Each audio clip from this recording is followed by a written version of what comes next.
You ever had that kid that freaks out on you?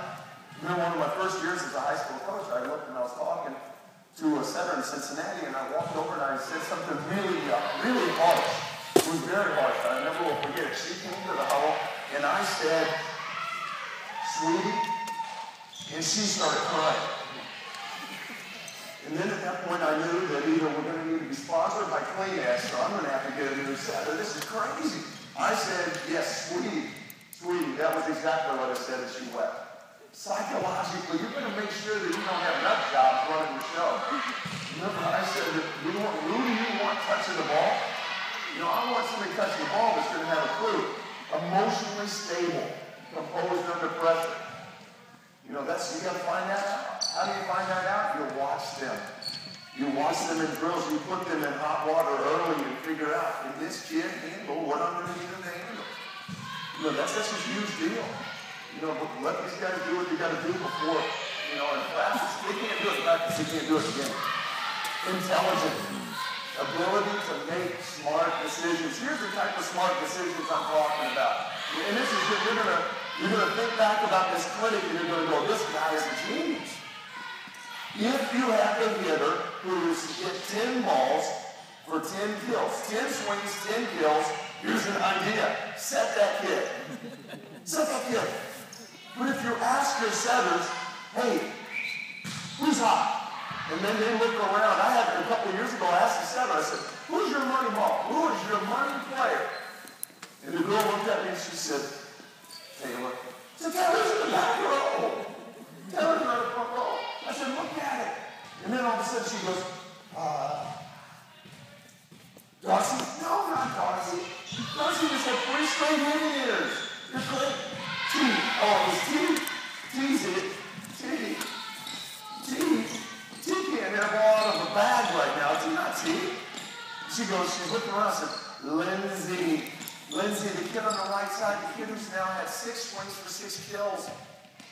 How am I the only person out there? That's the beautiful thing about being a coach. Because if you have any doubts about your intelligence, coach, because immediately you become a genius. That's Morgan. Morgan, raise your hand, Morgan. I love Morgan to death. And one of the things I love about Morgan, I told Morgan that when she leaves here next year, you'll come to the Montana Complex and there will be a statue of me out front. Because she makes me look like a genius. It's amazing. I go home every night realizing I am a much brighter man than I ever thought I was. And then I'll text Morgan. Thank you very much, Morgan. You've made me a better man. Because there's questions and answers that the two of us have with one another, that the dialogue is absolutely fantastic. And so we've had a wonderful time, her making me smarter and me dealing with it. But the ability to make decisions, the ability to know what's going on is critical. Leadership makes the team better than it should be. You know, I look at it, I look at Peyton Manning. And I love Peyton Manning. You know, Andrew Luck may be the next coming of God. But I will tell you this, Peyton Manning, watching him lead and direct and tell guys where to go. You know, being in a locker room full of guys who aren't playing for, you know, rah-rah Cisco and Bob, but they're playing for a paycheck. And getting those guys to be on the same page takes a great leader. Peyton Manning's a great leader. I equate everything to football. I grew up with a dad who was a football coach. Quarterbacks, setters. Hitters, skill position. You know, all those things. Backcourt guys, offensive linemen. Offensive linemen, defensive linemen get no credit. Neither do the passers and defenders. Setters should be my quarterback. The other guys do are hitters, just like wide receivers or running backs. And they should be treated that way. But the setters got to be your quarterback. Are they leaders? Can they be a leader? You look at these three girls all have totally different leadership qualities. And that's what I love about them. You don't have to be a screamer and a yeller. You can be a guy that just leads by example. You can be the guy that's here early, leaves late. But you got to be leaders. You got to have a leader. Fighting spirit. You got to be a winner. You got to be a kid that's just going to step out and just be a winner. A kid that will refuse to lose. I talk about Stacy all the time. And to the point where it's embarrassing for her. But one of the things I loved about Stacy Baldwin at the time was one of the greatest fighters I ever saw. She just wouldn't lose to you. You know, I want that kid that's going to cheat in Jenga. to win. I want those kind of guys as my guy on the floor. I want somebody that has to win. If the game's over, they just say we play another. They'll play until they win. Find that kid, you got a chance to find the setter. Confidence, somebody that believes in themselves. I'm not saying cocky, but somebody that when things get rough, they're going to fix it. They're going to make themselves players. Cooperative. And I wrote sponge. You need a setter. You need a setter that's a sponge. I played, and I won't name names. I was playing once with a great setter. A setter who went on to win a gold medal in the Olympics, and you can start to figure that out. I was in a match, and we were playing, and he was yelling. The guy yelled at him. He said, he always called for a ball. He wanted a different setter than everybody else. He would do this. He would signal for this. And the setter, young man by the name of Lloyd Ball, would look and go, shake his head. This meant, Charlie, he wanted that ball up on the rafters, baby. Set that baby high. He wasn't articulate enough to say something clever like a 5 or a 4 or a 5. He signals, which that tells you a lot about his intelligence. And then looked at me, he screamed at Lloyd. He said, give me this. Lloyd sets him a ball, beautiful ball. Tickles the rafters. This guy goes up and gets blocked straight down. He turns and looks at Lloyd immediately and goes, Lloyd! I said, here. Lloyd looked right at him and said, my bad, I'm sorry. So Lloyd sets him the same ball again. That guy goes and rifles the ball out of bounds. He said, Lloyd, come on, man, all the way up. Put that right there, put it up there. The ball. I said, come on, man. Lloyd sets him the third time. The guy bounces the ball about the 10-foot line. Rips it. Comes down, pumping, doing the Tiger Woods. He's pumping his wrist, and he looks at Lloyd and goes, that's the ball. That's the ball I want. You're all three the same ball. And every single time that guy got blocked, hit the ball around. Lloyd looked at him, and it was beautiful. If you ever watch Lloyd, it's really kind of neat to watch him. Lloyd looked at him, and his eyes, his mouth, and his eyes said, my bad. His body language when you looked at him looked like, I'm going to kill you. And he took the heat for everything. Great setters have to be sponges. They got to take it. My fault.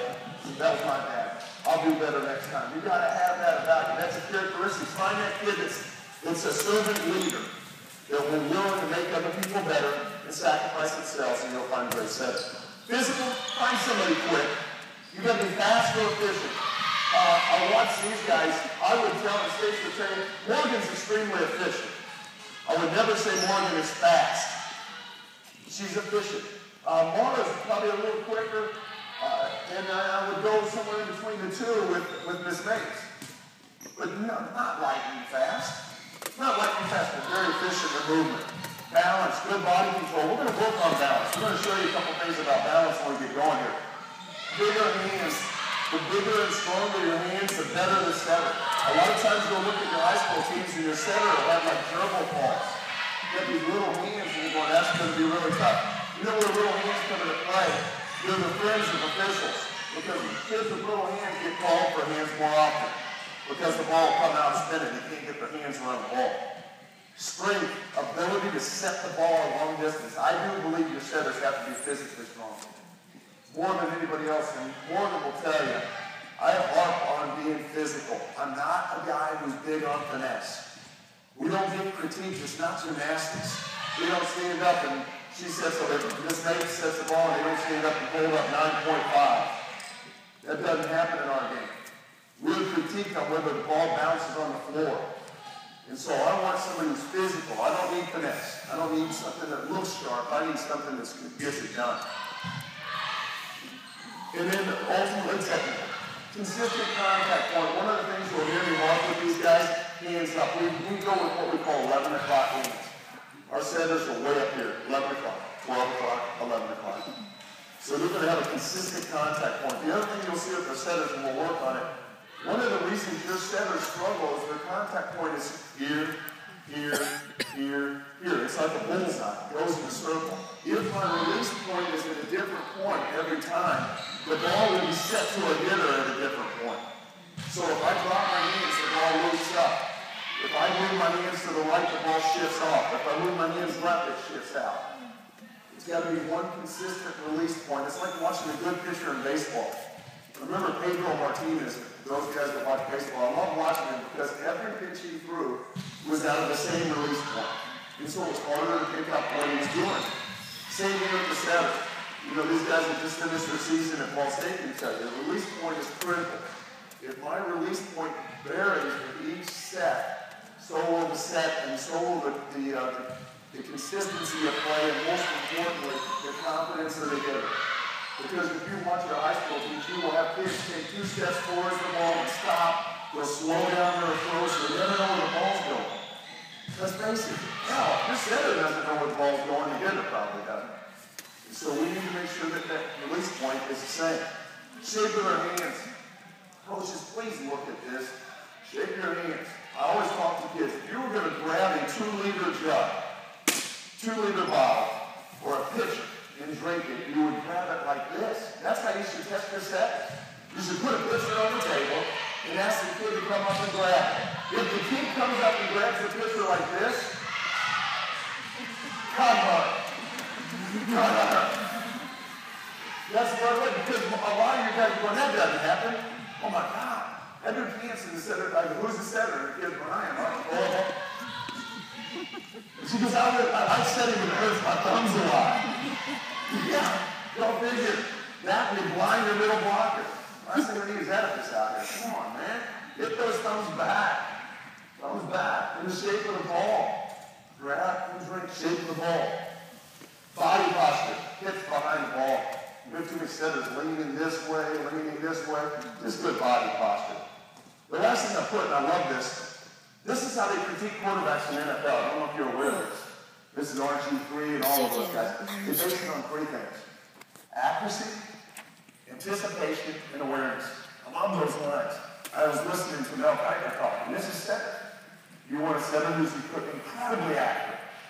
You want a setter who can anticipate what's going on with the play. And you want a setter who's aware of what's going on. If I have a hitter who's had 5 consecutive kills, I need a kid who knows that. I need a setter, Mike, who knows, and I love this. You gotta have a setter who understands. A couple years ago, we went to a power league. We went there, both my middles were hurt. We had trouble across the board. We had no middles. We had 2 setters. We had 2 DSs. It was a horrible disaster. And we won. And here's the thing. We had 1 blocker. And what happened on this side, these guys, all they ran, they were going to run in transition. They loved running the slide. Running the slide. So I took my 1 blocker, and I made her go stand right here. And then like the other, I took my girl to take the tops with my middle blocker, 5'2". Just stood in the middle of the foot, because they weren't going to run the middle of the foot. And so the setter over and over ran the slide. And we just stood there and blocked it. Hey, how about taking advantage of the dwarf? You know, they don't do it. You gotta have a set. You gotta have awareness somewhere along the line. You gotta be able to get out of the way. And so those are things that are bad. How would I train? Come on out here, guys. How would I train? I wrote down 4 things I think are important. Legs, and legs encompasses feet and legs. Shoulders, hands, and head. We'll get to head. Legs. Great quote by Herb Brooks. I love it. The legs feed the wolf. If you don't have legs, you don't eat. You don't go. You know, I don't care how pretty their hands are. If they can't get to the ball, it doesn't matter. So you've got to train legs. First thing we do a ton of different footwork things. We do footwork every single day. We do footwork in every lesson we do 3 times in an hour. We will do 3 different types of footwork. I'm going to show you, we have a million. And I wrote in bold letters, you can add a jump to all of these. We want our guys jump setting every ball. And you look at every ball. The smaller your setter, the more you should jump set. Keep this in mind. The longer the ball is in the air, the more likely you're going to get blocked. Especially in quick sets in the middle of the court. The longer the ball, from the time it leaves your hands to the time it's struck by a hand, that time, that duration has got to be limited. The longer it extends in the air, the longer people have a chance to react to you. So if you're a small setter, by all means, you need to be off the ground. One of the things that Steve harps on a lot, and I love it, is taking the ball at its highest point. Setters need to learn to take the ball at its highest point. Most of our setters will do this. And they'll drop down under the ball, they'll get low on one knee.